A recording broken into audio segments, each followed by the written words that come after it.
Assalamualaikum warahmatullahi wabarakatuh dan salam sejahtera untuk kita semua. Ketemu lagi bersama Badi Makassar Channel. Di perjumpaan kali ini saya akan membahas mengenai hal-hal apa yang perlu teman-teman perhatikan ketika teman-teman ingin memesan sebuah badi atau membuat badi, yakni tempahan baru ya. Dalam hal ini berkaitan dengan beberapa pembahasan saya pada video-video sebelumnya. Mungkin teman-teman bisa melihat di atas ini, yaitu jenis-jenis bahan baku badi, ada malela dan segala macamnya. Kemudian mengenai pamor-pamor yang terdapat pada badi juga, ada juga linknya di sini, atau mungkin saya pasang di deskripsi ya, untuk bisa teman lihat kembali. Karena dua video itu cukup terkait dengan pembahasan video kali ini. Nah, sebelum kita masuk ke poin-poin pembahasan hal-hal yang perlu diperhatikan dalam pembuatan atau pemesanan badi, teman-teman harus ketahui dulu bahwa dalam hal pembuatan badi, tempahan baru, pembuatan badi lah ya, teman-teman bisa memilih. Yang pertama, mau tempahan pakaian pribadi atau tempahan khusus ya, pesanan pribadi untuk pakaian pribadi, yaitu pesanan yang mana memiliki memiliki syarat-syarat tertentu, memiliki perilaku atau teknis tertentu, akan adanya wawancara atau mungkin sang empu pandrenya akan menilai teman-teman cocoknya mungkin dibuatkan besi yang seperti apa. Ada juga yang menggunakan seperti jajakang ya, pakai jajakang. Yang kedua adalah badi umum, tempahan umum. Artinya bukan buatan pribadi, bukan pesanan khusus atau pesanan pribadi. Dia tempahan umum biasa. Memang betul-betul kita menilai dari sisi metalurginya dan juga dari sisi seninya. Nah, setelah teman-teman memilih kedua hal yang tadi, tempahan jenis apa yang ingin teman buat, idealah hal-hal yang penting yang perlu teman perhatikan sebelum teman-teman memesan badi atau membuat badi. Simak terus.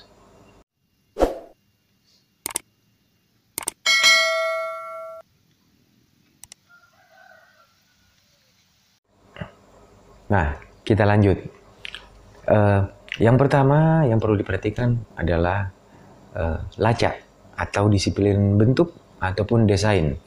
Jadi teman-teman harus menentukan terlebih dahulu lacak apa yang teman-teman ingin buat. Misalnya ingin membuat lacak-lacak kawali ugi ya, atau badi-badi khas Bugis, atau ingin membuat kawali lu, atau juga ingin membuat badi-badi khas Maros atau Pangkep ya, atau juga beberapa daerah lain, termasuk misalnya membuat juga jenis lacak badi Makassar atau badi Lompok Batang. Nah, teman-teman tentukan dulu, karena hal ini sebagai dasar untuk pemilihan langkah selanjutnya. Nah, yang kedua, cari tahulah atau carilah tempat pandai besi atau pandai besi atau empu yang mampu atau yang biasa membuat atau membuat badi dengan lacak yang seperti teman-teman inginkan tadi yang di poin pertama. Nah, untuk hal ini bisa mungkin bertanya kepada teman atau kepada orang-orang lain yang lebih berpengalaman, yang tahu di mana saja pandai-pandai yang sudah biasa membuat lacak yang seperti teman-teman inginkan. Yang ketiga adalah menentukan ukuran. Ukuran berapa yang teman-teman ingin buat pada badi itu. Karena ukuran ini akan berpengaruh pada porsi atau persediaan bahan baku yang akan teman-teman gunakan nanti di saat ingin menempa. Ukuran ini bisa teman ambil dari selera ya, selera misalnya teman suka yang pendek, suka yang sedang, suka yang panjang, jadi ke selera. Jadi setelah ukuran yang sesuai selera tadi, teman-teman juga bisa menggunakan ukuran pribadi. Teman-teman mengenai ukuran pribadi bisa mungkin mencari tahu kepada orang-orang yang lebih paham tentang itu ya. Ukuran pribadi itu misalnya ukuran berapa yang cocok untuk digunakan oleh teman, karena ada yang juga yang seperti itu, dan ada juga memang yang membuat sesuai selera. Kita lanjut lagi. Poin keempat adalah pemilihan bahan. Nah, dalam hal pemilihan bahan ini, teman-teman harus mengatur dulu atau memastikan dulu yang ingin teman buat ini adalah body berpamor ataukah body malela. Nah, sudah nonton video yang sebelumnya saya kan? Pasti sudah tahu body berpamor, body malela, dan body bunga garam atau body rontok. Nah, kalau teman-teman ingin membuat body malela, teman-teman cukup mencari atau mempersiapkan bahan baja atau besi yang berkarbon tinggi. Dan bahan-bahan ini untuk body malela itu saat ini biasa digunakan yaitu per mobil ya, atau spring steel, atau juga racik bom, itu pecahan mortir, kemudian linggis tua yang dulu yang memang perlu dites dulu kekuatan kekerasannya atau kadar karbonnya, karena ada juga linggis yang lebih condong ke besi. Kemudian untuk body berpamor, teman-teman bisa menggunakan banyak pilihan-pilihan bahan pamor. Misalnya untuk menampilkan bunga garam, teman-teman bisa memilih pamor yaitu jangkar tua ya, jangkar tua biasa disebut balango. Kemudian bisa juga dari linggis tua juga bisa, tapi di bunga garamnya sangat halus, tapi yang memang linggis lebih cenderung ke besi.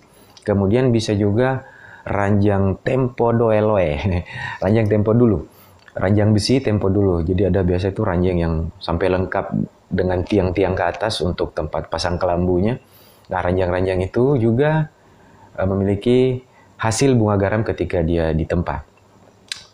Di luar bunga garam ada lagi pamor yang keperakan, abu terang mengkilap keperakan, dan umumnya atau biasanya membawa bahan-bahan yang akan menghasilkan urat talasa ataupun batu lapa ataupun bulang-bulang.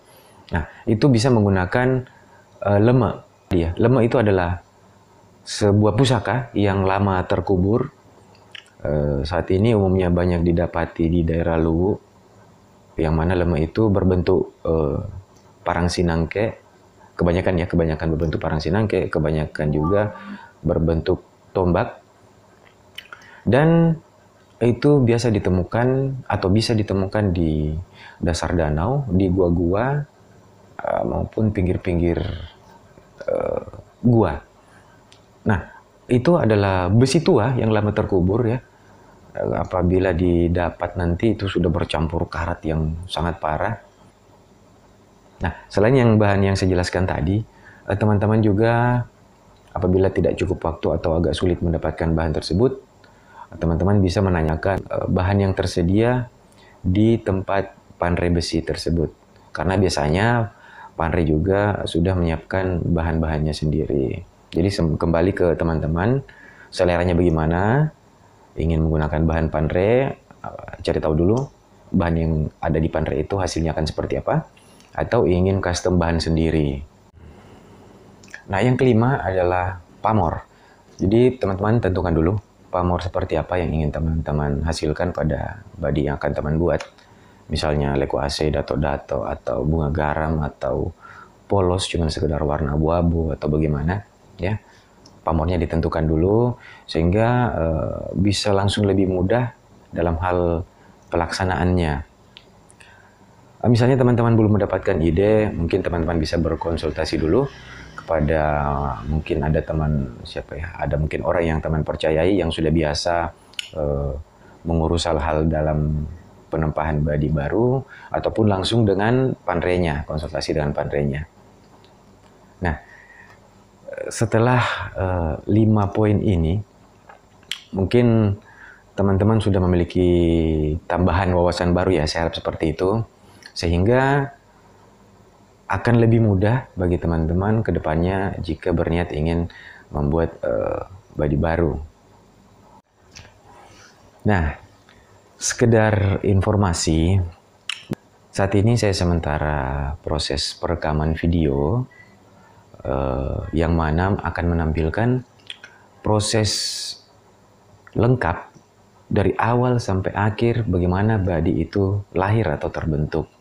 Jadi akan ditayangkan atau akan tampil bagaimana mulai dari masih berbentuk bahan, kemudian disusun, dilipat di tempat, dipadukan dengan baja, kemudian dibentuk kembali, sehingga finalnya atau hasil akhirnya menjadi body yang lengkap utuh seperti ini. Sudah ada panggulunya atau gagangnya, lengkap pula dengan banwangnya dan sumpahnya.